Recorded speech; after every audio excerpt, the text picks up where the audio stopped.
আমি এই চোখে এইটাও দেখেছি, মাস্টার্সে ক্লাস চলছে বিশ্ববিদ্যালয়ে, ছাত্র জুতা দিয়ে পিটাচ্ছে স্যারকে।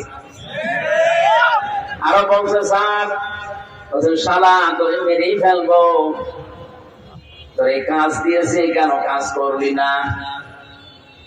পটুয়াখালী মাসে বিবেক দিয়ে বলেন, এইটাও তো ছাত্র ওইটাও ছাত্র, এটা কেবল কোরআনের স্পর্শ পেয়ে মানুষ হচ্ছে, আর ওইটা মাস্টার্স করার পরে কোরআন নেই, জানোয়ার হয়ে গেছে। এখানে পড়াশোনা আরম্ভ করা দরকার আল্লাহর নামে। আমরা যারা গরুমার কাজ চরিত্র নিয়ে আসি দুনিয়াতে, আমাদেরকে যদি মানুষ হওয়া লাগে কোরআনের প্রবেশ করা লাগবে। এরকম একটা সূরার 286টা আয়াত আছে, মাত্র একটা আয়াত পড়েছি, আয়াত সংখ্যা 201। কত?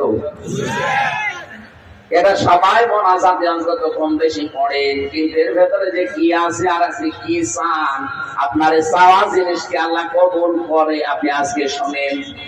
অমেন হোক, এবং তোমাদের ভেতরে অনেক মানুষ এমন আছে মাইয়াকুলু, যারা বলেন এবং বলবে, ইয়াকুলু মোজারে বর্তমান ভবিষ্যৎ, প্রেজেন্ট ফিউচার, এখন বলছে ভবিষ্যতেও বলবে। কি বলে তারা? রব্বানা, হে আমাদের প্রতিপালক, আতিনা, আমাদেরকে দাও, ফিদ দুনিয়া হাসানা, দুনিয়ার কল্যাণ।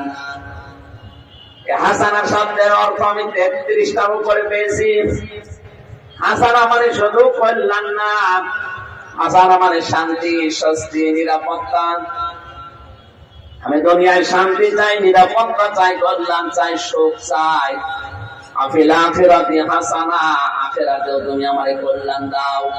ওয়াকিনা আযাবান নার, জাহান্নাম থেকে আমাদের সবাইকে বাঁচাও। তাফসীরে ফি সিলালিল কোরআন, তাফসীরে হাক্কানি, মুফাসসিরে ইকরাম তাফসীর করতে গিয়ে লিখেছেন, কেউ যদি দোয়া করে রব্বানা আতিনা ফিদ দুনিয়া হাসানা, হে আল্লাহ দুনিয়ায় আমাকে হাসানা দাও, কল্যাণ দাও, সে যদি 10টা জিনিস দুনিয়ায় পায়, সে যেন বিশ্বাস করতে পারে তার এই দোয়া কবুল হয়ে গেছে। এবার আপনি দেখেন তো আপনার জীবনে 10টা জিনিস আছে কিনা। দুনিয়ার হাসানা কয়টা?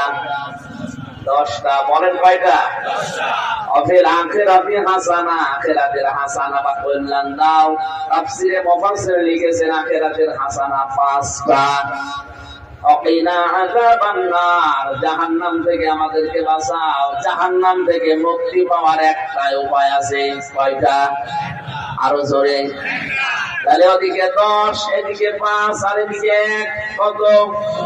এই 16টা জিনিস আমাদের ভেতরে আছে। আপনি প্রতিদিন এই দোয়া করে যাচ্ছেন, দোয়া কবুল হচ্ছে কিনা, দোয়ার ভেতরে কি আছে আপনি আজও জানেন না। এক ইমাম সাহেব দোয়া করছিল, রব্বি হাবলি মিনাস সালিহিন। এক যুবক এরকম বলছে, হুজুর প্রতিদিন একই দোয়া করে, এই দোয়ার মানে কি? ইমাম সাহেব বলছে, আমি জানি না। জানি না মানে? কত বছর নামাজ পড়ে আপনার পেছনে শুধু একই দোয়া করেন, রব্বি হাবলি মিনাস সালিহিন। কি বলেন আপনি? আপনি জানেন না জাপানে দোয়া পড়ার দরকার কি? আমি জানি না, তবে আমি মুখস্থ করেছি। এক ভালো আলেমের কাছে জিজ্ঞাসা করছে, হুজুর আমাদের ইমাম প্রতিদিন এই দোয়া পড়ে, দোয়ার মানে কি? আলেম সাহেব বলছে, এটা তো শুধু দোয়া না, এটা কোরআনের আয়াত। হযরত ইব্রাহিম নবী এই দোয়া করেছিলেন। এই দোয়ার অর্থ হচ্ছে, আল্লাহ তুমি আমাকে একটা নেককার সন্তান দান করো।